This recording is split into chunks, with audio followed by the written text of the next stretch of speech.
ಉಪಮುಖ್ಯಮಂತ್ರಿ ದಿಲೀಪ್ ಹುಕ್ಕಿಯವರೇ, ಇತರ ಪದಾಧಿಕಾರಿಗಳೇ ಹಾಗೂ ಸ್ನೇಹಿತರೆ, ವೇಳೆ ಬಹಳ ಆದದ್ರಿಂದ ಇದು ಹೆಚ್ಚಿಗೆ ಮಾತನಾಡುವಂತಹ ವೇದಿಕೆ ಅಲ್ಲ ಅಥವಾ ಸಂದರ್ಭನೂ ಅಲ್ಲ. ಆದರೆ ಒಂದೆರಡು ಮಾತುಗಳಲ್ಲಿ ನಾನು ಏನ್ ಹೇಳಬೇಕಾಗಿದೆ ಅದನ್ನು ಹೇಳಲಿಕ್ಕೆ ಬಯಸ್ತೀನಿ. ಮೊಟ್ಟ ಮೊದಲಿಗೆ ಇದು ಇವರೆಲ್ಲರಿಗೂ ಸನ್ಮಾನ ಸಮಾರಂಭ ಅಲ್ಲ, ಕೃತಜ್ಞತೆ ಸಮರ್ಪಣೆ.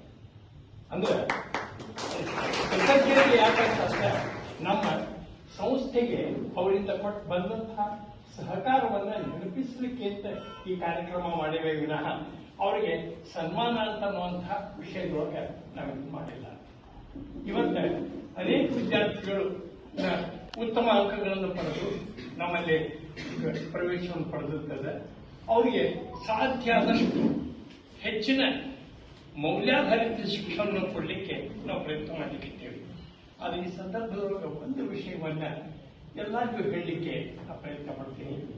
ಏನು ಅಂತಂದ್ರೆ, ಈ ರಾಷ್ಟ್ರ ಕಟ್ಟೋದ್ರೊಳಗೆ ಪ್ರತಿಭಾನ್ವಿತ ಜಾಣ ಈ ಜನರೇನಿದ್ದಾರೆ ಇವರ ಕಾಂಟ್ರಿಬ್ಯೂಷನ್ಗಿಂತ ಜಾಸ್ತಿ ಉತ್ತಮ ಕಮಿಟ್ಮೆಂಟ್ ಇದ್ದಂತ, ಉತ್ತಮ ಚಾರಿತ್ರ್ಯ ಇದ್ದಂತ ಸಾಮಾನ್ಯ ವಿದ್ಯಾರ್ಥಿಗಳು.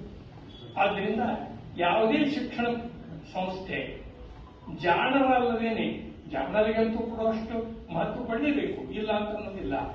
ಈ ಸಾಮಾನ್ಯ ವಿದ್ಯಾರ್ಥಿಗಳಲ್ಲಿ ಅವರು ಆಠಾದಿಗೆ ಹೋದಂಗೆ ಅವರಲ್ಲಿ ಮೌಲ್ಯಗಳನ್ನು ಬೆಳೆಸಿ, ಸಂಸ್ಕಾರ ಬೆಳೆಸಿ, ಅಂಥ ಒಂದು ಎಜುಕೇಶನ್ ಅನ್ನು ನಾವು ಕೊಟ್ಟರೆ ನಿಜವಾಗಿಯೂ ಅದು ದೇಶಕ್ಕೆ ನಾವು ಮಾಡುವಂಥ ಉಪಕಾರ.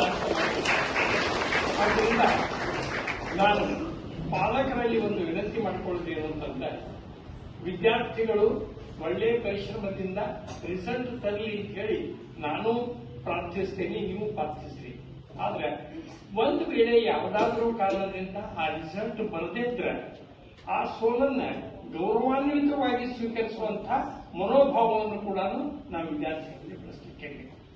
ನಿಮಗೆ ಗೊತ್ತಿರಬೇಕು, ಕೆಲವೇ ಇನ್ನೂ ಒಂದು ಸಂದರ್ಭದೊಳಗೆ ಹೇಳಿಕ್ಕೆ ಹಚ್ಚಿದ್ದೆ,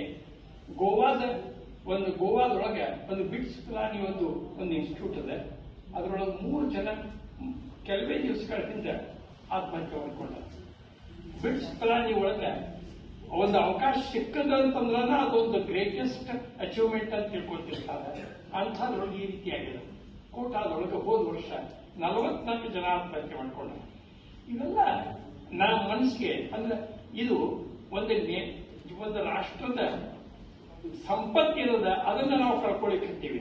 ಇದು ಯಾಕಾಗ್ಲಿಕ್ಕೆ ಅಂತಂದ್ರೆ ಪಾಲಕರು ಮತ್ತು ಶಿಕ್ಷಕರು ಅನಾವಶ್ಯಕವಾಗಿ ಜಾಣರಿಗೆ ಕೊಡುವಂತಹ ಮಹತ್ವವನ್ನು ನಾವು ಕೊಡಲೇಬೇಕು.